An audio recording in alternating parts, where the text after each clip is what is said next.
আসসালামু আলাইকুম ভাই। আমার নাম আব্দুল আজিজ। আমি ঈশা এগ্রি কোম্পানিতে সিডের প্রাইভেট লিমিটেড কোম্পানিতে কাজ করি।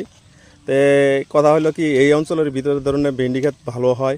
তো এবার যে আমরা একটা ভেন্ডি দিয়েছিলাম, ভেন্ডিটার কালার কোয়ালিটির বিষয়ে অল্প একটু করবেন। আর প্রথম কথা হলো আপনার নামটা বলেন। মোহাম্মদ ওবায়দুর রহমান, গ্রামের নাম কি বলেন? ডুংপাড়া, ধুমপাড়া, জেলা ধরাম। আসাম। তো আপনি যে এবার এই যে ঈশা কোম্পানির প্রিয়া ভেন্ডিটা করলেন, এটার বাজারের চাহিদা বা ভেন্ডিটা কি ধরনের হইলো, আর কি সাইজ, কালার, কোয়ালিটি, ওজন কীরকম একটু বলেন তো। সাইজ কালার ভালোই আছে, বাজারও ডিমান্ড আছে। ভেন্ডিটার ওজনের গতি কীরকম? ওজনও ঠিকই আছে। এমনি একটা মার্কেটে থেকে একটা প্রচার হয়েছে কি ভেন্ডিটা বলে একটা ছিঁড়ে না। না ভাঙে, 3 তোলা ভেন্ডি তো কোনোটাই ভাঙে না, 3 তোলা পরে সব ভাঙে। তো যে ভেন্ডিটার যে ধরনের কালার কোয়ালিটি দেখা গেছে, গাছের ভিতরে একটু দেখা যাবো কি, গাছের ভিতরে গাছ কীরকম হয়েছে একটু দেখান তো, আপনি নিজে হাত দিয়ে দেখান। এই যে গাছ, ভেন্ডির ডাল ডুল বা কীরকম হয়েছে আমরা একটু দেখ। ডাল আছে। ডাল আছে দেখুন দাদা। এক নম্বর কথা হলো কি জানুন, এই ক্ষেতের লোকে জড়িত, তার মানে সম্পূর্ণ চাষিদের ভাইয়ের জন্য।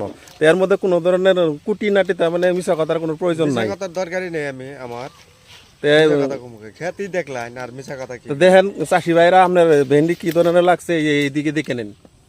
ভেন্ডি প্রত্যেকটা গাছে ভেন্ডি আছে। আর বরঞ্চ আজকে ধরুন না ভেন্ডি তোলা হয়ে গেছে। এই যে সবাই ধরুন না ভেন্ডি তোলা হইতেছে, বাল্টি বাল্টি তার মানে ভেন্ডি তুলতে আছে। আর আপনি কতটুকু মাটি করছিলেন? 1 বিঘা। 1 বিঘা। কম আছে না বেশি আছে? 1 বিঘা আছে। আমারটা একটু লাগে যে বেশি বেশি হয় নাকি। আচ্ছা, তুলা কয়টা হইলো এই আইসি অব্দি? তুলা কয়টা হয়েছে? তোলা মেলা দিয়েছে। তাও হাইস্ট ভেন্ডি কতটুকু উঠাইছিলেন? 130 কেজি মতো করছে। ঠিক আছে, ধন্যবাদ অবায়দুর ভাই। আগন্ত দিনের কি এই ভেন্ডিটা করা যাবো কি? করা যাবে। ধন্যবাদ দাদা।